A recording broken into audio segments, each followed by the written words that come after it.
Hey guys, and welcome back to Regrets It, Brexit Britain.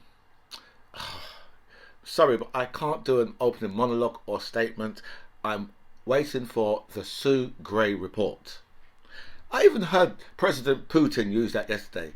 Putin's like, I invite you for a cup of tea while I wait for the Sue Gray report on my build-up of troops in the Ukraine. I said, President Putin, I personally, will go rifle shooting with you with live rounds, but I ain't having a cup of tea off of you. And also, welcome back to By Any Means Necessary. Thank you so much for all of your messages sent me, and a special thanks here to everybody who signed up to my channel. I feel so blessed with so much people that have signed up, so thank you so much for that. I'll go through all your messages, I'll answer as many as I can, but I will like all your messages for definite.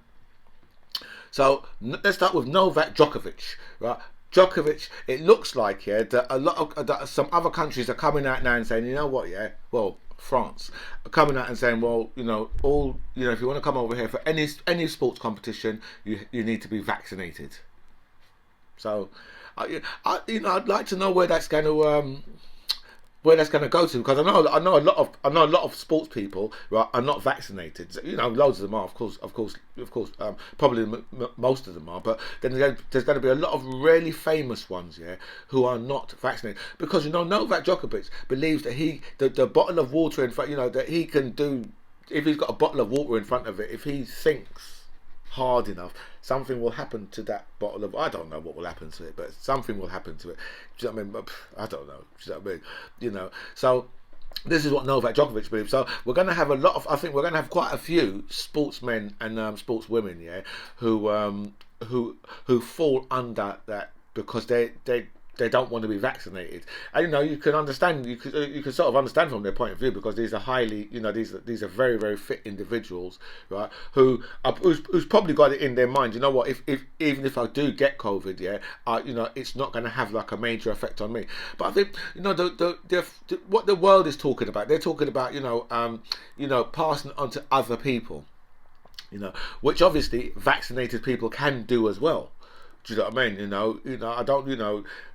I don't know what the score is, whether or not unvaccinated can pass it on more than vaccinated, because that's what it seems to be. It seems to be like that if you're not vaccinated, they seem to think that you're going to go around, you're going to be spreading COVID here, there, and everywhere.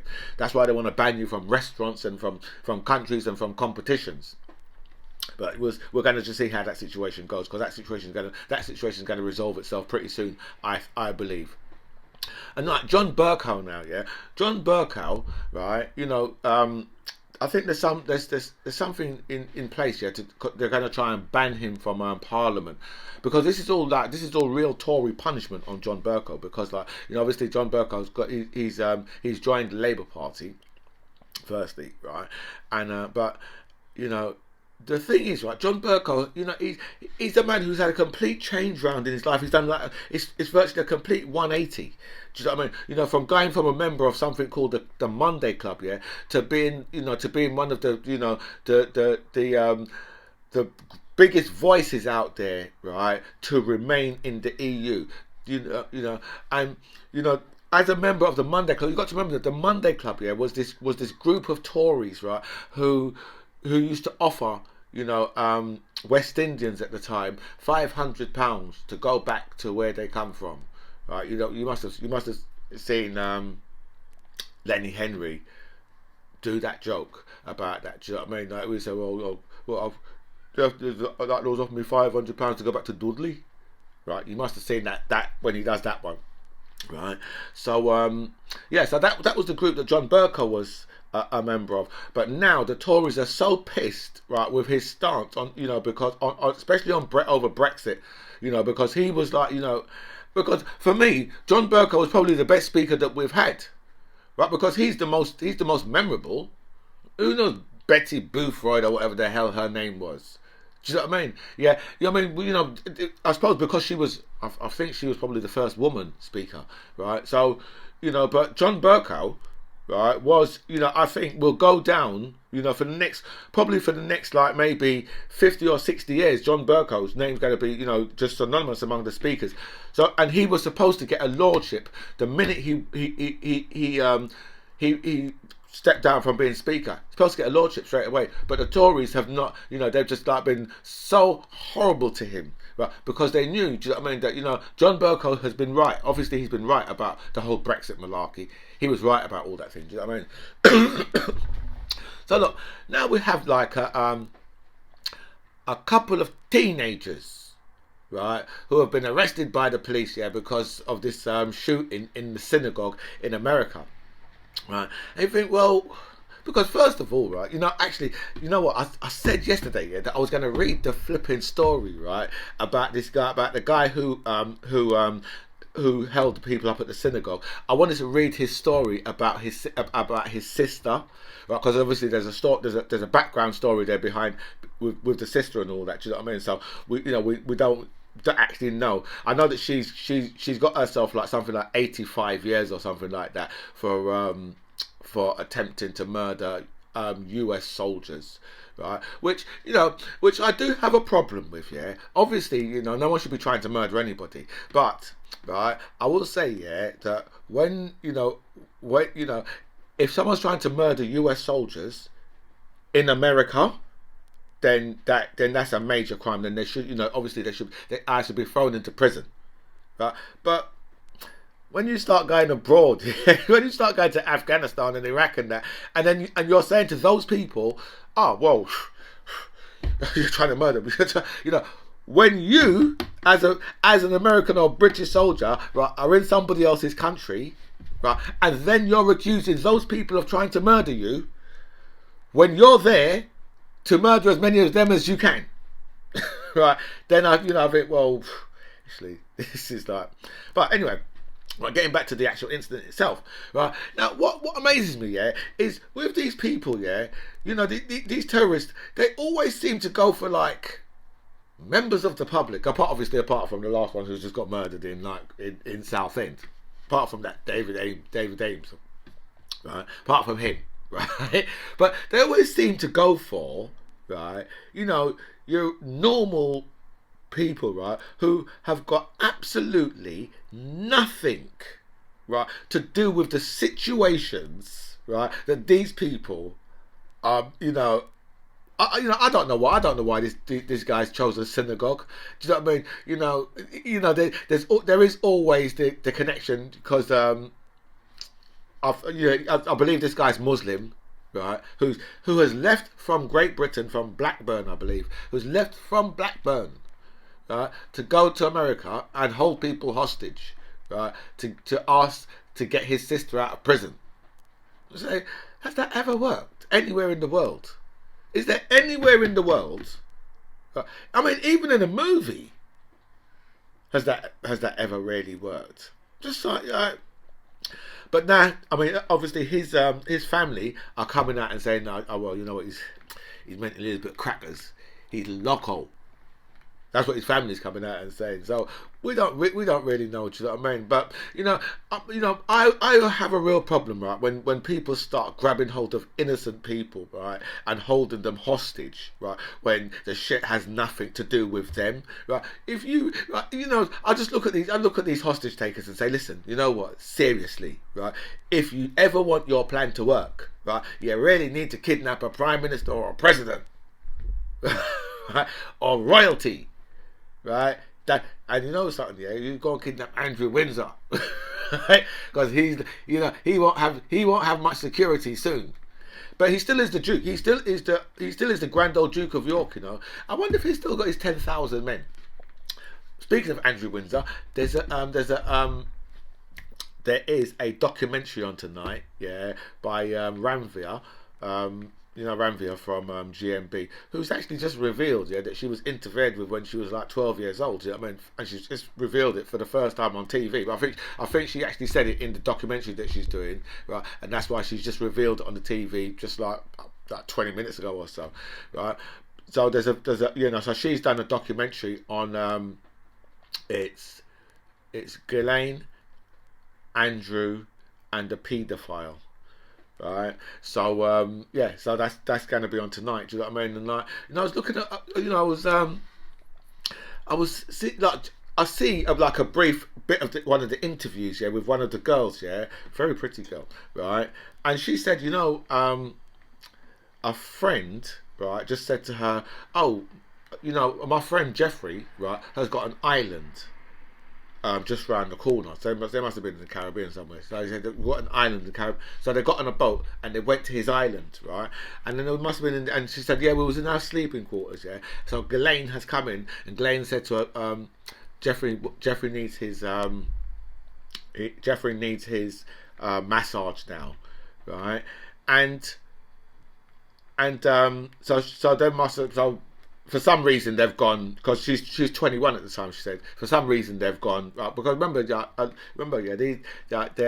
on an island now, so they're isolated on an island now. Do you know what I mean? Right. So they've gone, right, and she said, like, then things started to go. Then things started to go wrong. She said, you know what, because of where I was on an island and all that. So I just went with it. And it's sort of understandable. Do you know what I mean? That, like, that she's managed to get herself in a situation that obviously she shouldn't be in. But she's on an island, right? So there's not really much getting away from that. Do you know what I mean? And this person on this island, yeah, can literally murder the two of yous, right? Do you know what I mean? So there is going to be major fear in their mind. So from that point of view, yeah, you can understand why that type of thing can happen to someone. Do you know what I mean? On an occasion like that, you can fully understand. Do you know what I mean? I think it probably only happened to her.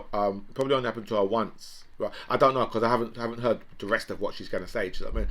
But from it sounds like it. It just happened to her that one time, and then she got the fuck out of there as soon as she could.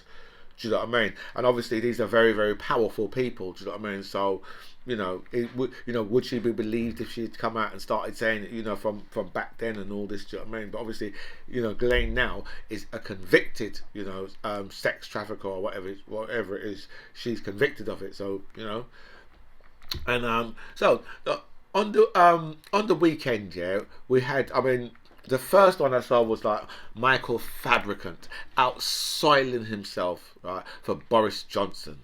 And you think to yourself, seriously, these guys, right, have got absolutely no shame. Not one piece of shame. They've got none. No shame at all, right?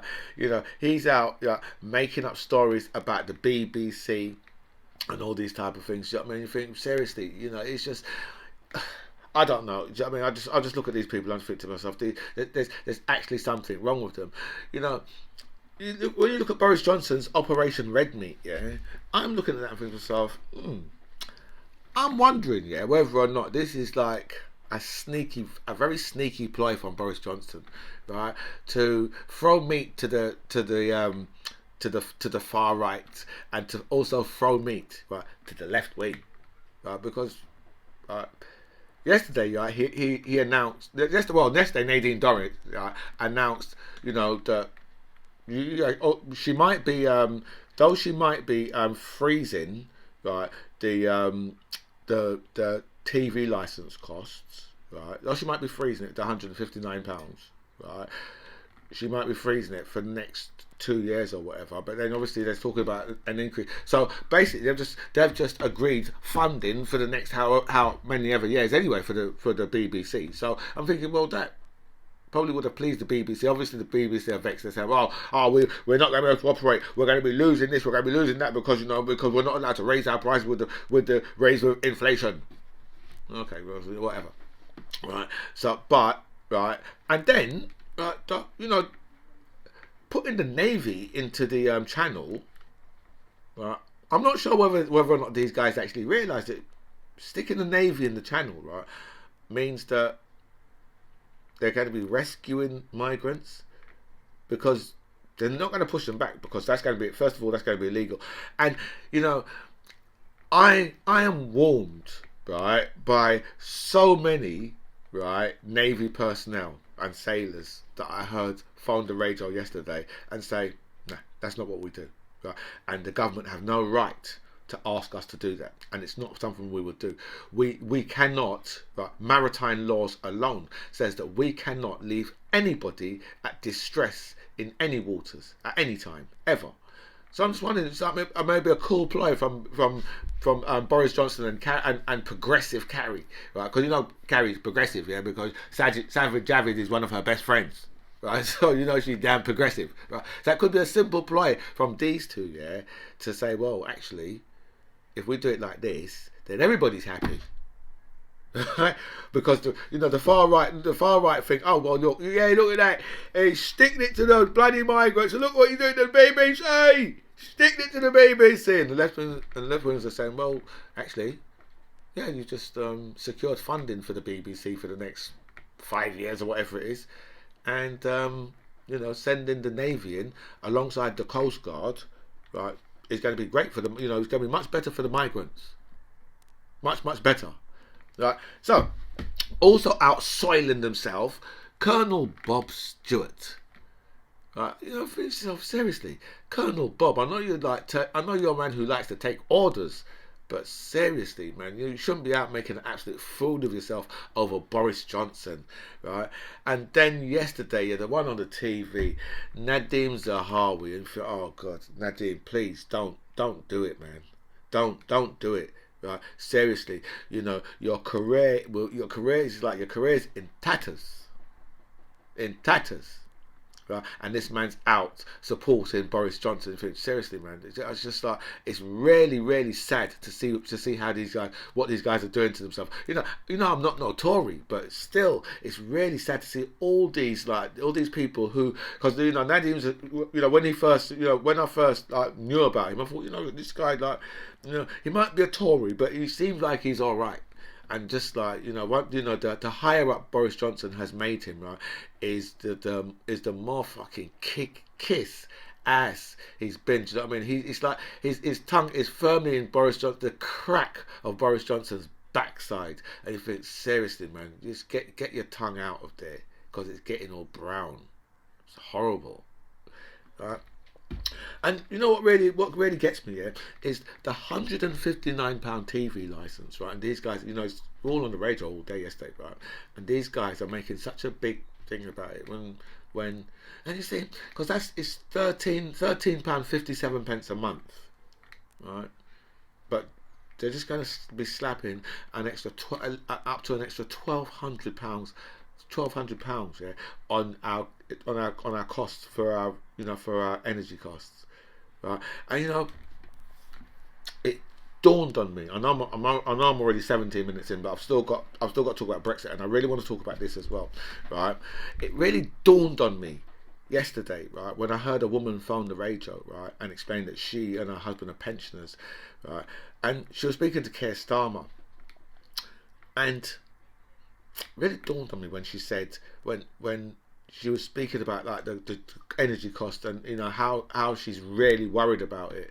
And I thought, you're telling someone, yeah, who hasn't paid gas and electric and water and broadband and all these things, you're telling someone who hasn't paid these utility bills, right? Someone, right, who can claim up to nearly £6,000 a year, right, for their utility costs. That's what all the politicians can claim. Nearly £6,000 a year for their utility cost, right? And I've told people this before, right? These guys, right, are living on socialism. Every politician and all the lords, right, and all of the royals, they're all living on socialism, because socialism is good enough for them. It's good enough for them. It's brilliant for them, socialism. Yeah, because they're all living on it, right? You just have to wonder, how the fuck, right, is it, right? You're saying to us, well, we only get 83 grand a year. We're so poor, right? And we need more, right? But the £6,000 a year that you also get, right, to pay your utilities, right, plus the £23,000 that you get to pay your rent, right?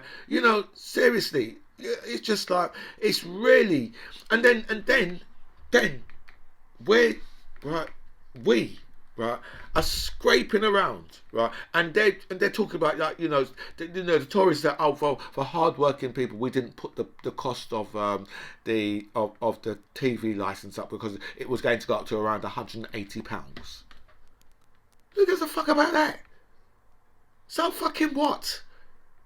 So you really think, as opposed to £1,200, what's coming? You really think people are going to concern themselves about a bill for £180 a year?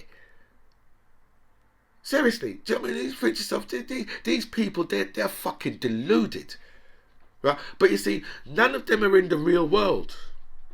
None of them are in the real world, right? And you know that, like, with these utility costs and that, right? Around 320 of the politicians, right, claim utility costs. 320 of them, right? 80% of them are Tories. So that's virtually half of the politicians who are claiming this. Half of them, right? So imagine that you've got politicians that have been in the House of Parliament for 10, 20, 30 years, right, who have not paid, right, utility costs, right, for 30 years. What do you think you would know about utility costs, right? But you get to vote on it for the rest of us. Shouldn't be able to vote on these things, right? And and furthermore, right, their wages should just be the £83 flat. Right, 83 grand flat. That's it. Right, no expenses. Right, the expenses and all this thing. Right, these things shouldn't be kicking in. Expenses and all that. Right, and if they need staff, that should just be paid. That should just be paid by central office or something, like central head office or something like that. Right, these guys, it's just, what these guys are allowed to get away with is just completely ridiculous. It's bang out of order what these guys are allowed to get away with. And let's do some Brexit quickly. Right, there has been a 20% drop, right, in trade between GB and Ireland. And say, well, who knew? Who the hell knew that there'd be such a major drop, right, in trade, right, when you stuck, right, a border in the middle of the Irish Ocean, or the British Channel, wherever the hell it is? Who knew? Oh, we was all saying this, right? Now, Finland, Greece, Luxembourg, and Portugal. What do they have in common? They are all heavily benefiting from Brexit.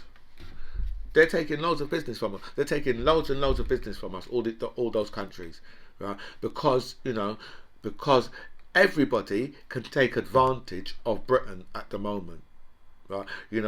Because of the red tape, right? It's making business so much harder to do in this country because of the red tape. Right, so people are sourcing goods from, Europeans now are sourcing goods from other countries, and obviously, once that business goes, then that's it, right? And then we've got 1 in 3 business owners fear that they will no longer have a business in a year's time. Because and it's, I'll say again, well, once again we say, well, who knew? But a lot of these guys, they voted for this, right? Even that, and even when they saw, people like Jacob Rees-Mogg and people like this, right, moving their businesses, right? They're still under some mad illusion that that Brexit was going to be good for their business. So, well, it doesn't work like that. You can't put a load of red tape in front of your business and think that you're going to be more efficient. How do you think that's going to work? That you put more red tape in front of your business, right? You're taking less profits than you was before, right? And you've got more red tape in front of it. How did they ever think that was going to work? That was only ever going to go really badly. Anyway, guys, look, I've been on far too long now because it's 23 minutes, right? So I've got to go now. So. This is By Any Means Necessary. I'm the MC John Ribbs. It was really nice to speak to you guys. Comments below.